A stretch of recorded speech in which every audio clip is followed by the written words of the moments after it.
Kay balo pa mo unsa ang gidiscuss sa paras Domingo? Inyong kaugalingon tali sa Dios.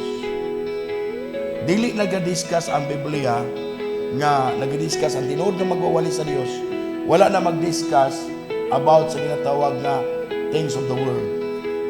Kundi dili nagadiscuss na about sa atong kasiguruhan. About sa imong position. About sa imo kung kinsa ka. Ug unsay paglaom nimo atubangan sa Dios.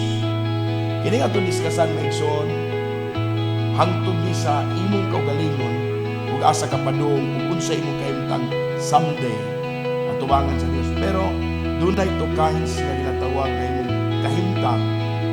No, karong panahon na, nga niya patas kalibutan, wa pa'y rapture, wa pa ka mamatay. No, yun nga, grabe po na si Brad Jimmy, mag-isgot magkamatayon. Mao na ang realidad sa tao. Sa wala pa ta mamatay, siguruha ang imong kaugalingon nga mabalik ka sa tiilan sa Dios. Siguruha ang imong kaugalingon nga ma-express nimo kinsay naa sa imong sulod ug unsay naa nimo. Kanang imong sulod sa imong pagkatao, maigsoon kung unsay naa niya, because your soul is a Tiffany. Si Lord Jesus Christ pag-aris kalibutan, nagapuyo kaniya ang ginatawag Tiffany. Sa itong Tiffany, lawa sa Diyos, ipuyo siyang sulod.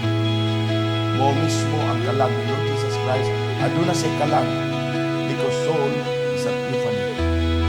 Dito sa kalag, nagapuyo ang Diyos sa kan Jesus Christ. But sa tuwa may ison, walay Diyos yung may puyo. Kundi ang kinaiyalang sa Diyos o Espiritu sa Diyos, inaata.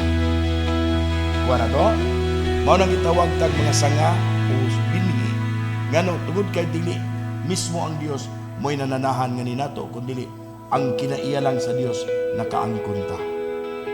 Praise the Lord. Mo nang mapalad ang tao, nga gipanganak siya nga dunay kinaiya sa Diyos.